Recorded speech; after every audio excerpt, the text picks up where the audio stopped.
Tentation. Hi guys!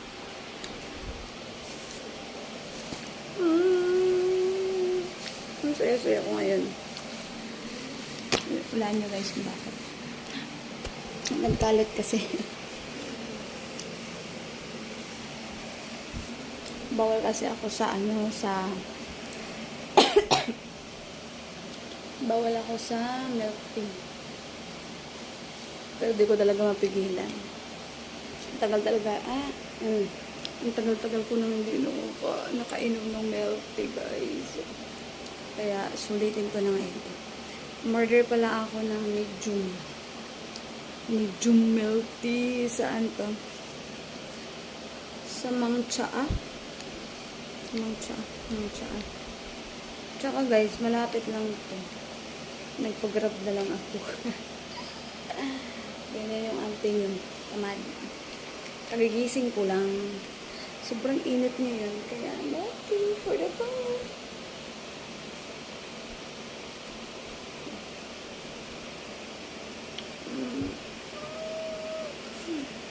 Kaya po na ako. At saka guys, kunti lang yung sugar nito. Ayan. Hindi ko hinahalo para hindi ko malasahan yung sugar lahat. Thank you po. Bawal talaga ako sa milk tea kasi may may parang baby pa na diabetic pero baby pa siya, hindi pa siya malala.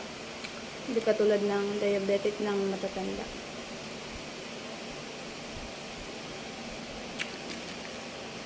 Tapos, bawal din ako sa mga coke, sa mga soda. Ay, wala talaga akong naiinom kundi tubig. Minsan naiinom ako ng Gatorade. Pwede naman ako uminom ng alak. Hindi ko alam kung soda bawal ako. Na-stress ako guys, kaya kung ano yung bawal, yun yung masarap. Nakikilig pa rin ako.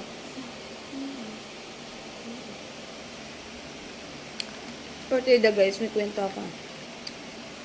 Kasi dati, dati, hindi ko pa kilala talaga yung milk tea. May naniligaw sa akin. Wow, ganda. May naniligaw sa akin guys. Tapos, binigyan niya ako ng milk tea. Sa pa ako nun, sa bakery pa ako nagtatrabaho at binigyan niya ako ng ganito. Yung favorite. Yung favorite ko guys is wintermelon. Wintermelon to guys. Nilagyan niya ng sulat dito. Diyan. Nilagyan ng sulat na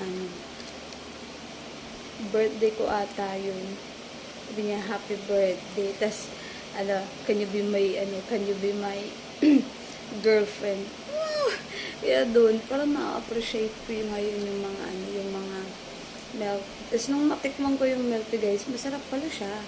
First time ko yun makatikim ng milk tea. Kaya, for the go. Yun, sanay na ako ka-milk tea. Tapos nung kaka-milk tea ko dati, everyday na siguro yun. Everyday or 3 times a week. Ako nag-milk tea dati. Sobrang taba ko talaga guys. Grabe. Ngayon, ako, nasa diet ako ngayon kasi sobrang taba ko na. Alam nyo guys, yung dito ko, yung braso ko, nilaki. Ay, kailangan ko na mag-diet kasi bawal ako tumba. Mayroon kasi akong heart disease din guys. Diba? Para hindi ako mahirapan huminga. Hindi ako mabilis singalin. Kaya kailangan ko talaga alagaan yung health. So, diba sinabi ko naman sa inyo, mag-isa na lang ako. Hindi naman totaling mag-isa na lang ako kasi nandito pa, buhay pa naman yung parents ko parehas. Ayoko lang talagang umaasa sa kanila. Baby therapist. Ang gulo-gulo ng higaan ko. Pwede dahil. Kasi susuotin ko mamaya. May kwento pala ako dito sa kwarto ko. Yung kwarto ko kasi ganito. Ayan. Ito yung bed ko. Tapos yung bintana. Ayan. Ayan yung kwarto ko, guys. Ayan yung kwarto ko. Tapos, tumawag yung, yung jowa ko. Ang jowa ko kasi, foreigner. Foreigner. Afam siya, guys. Tapos, nag-video call kami. Lasing ata ako nun. Lasing ako umuwi. Tapos, tumawag ako sa kanya. Ginanong-ganon ko yung camera. Ginalaw-galaw ko yung camera. Sabi na, natutulog ako sa CR. Ganito ba yung CR niya? Ba't ako natutulog sa CR? Nakita niya pala yung yung may tissue ako sa lapag. Guys, may tissue talaga ako sa lapag. Hindi yan mawawala. Kasi, tatanggal ako ng makeup every morning. Tapos pagigising ako, nagtatanggal ako ng sa mata. Alam mo na, yung mga anak-anak sa mata, syempre, bago ko lumabas. Minsan pa mo hindi ako naghihilamos. Kasi, pag bagong gising ako, guys, hindi talaga ako naghihilamos.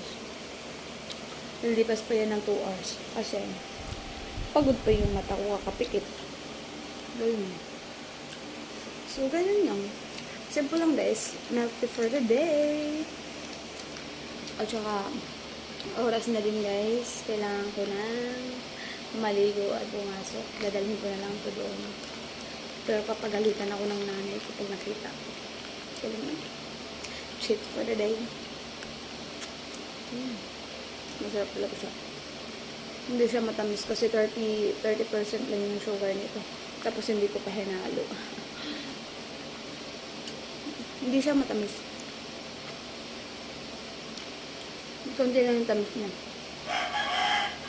Ang pinaka gusto ko dito, ang pearl. Dahil, ang gusto ko. Bye guys. Thank you.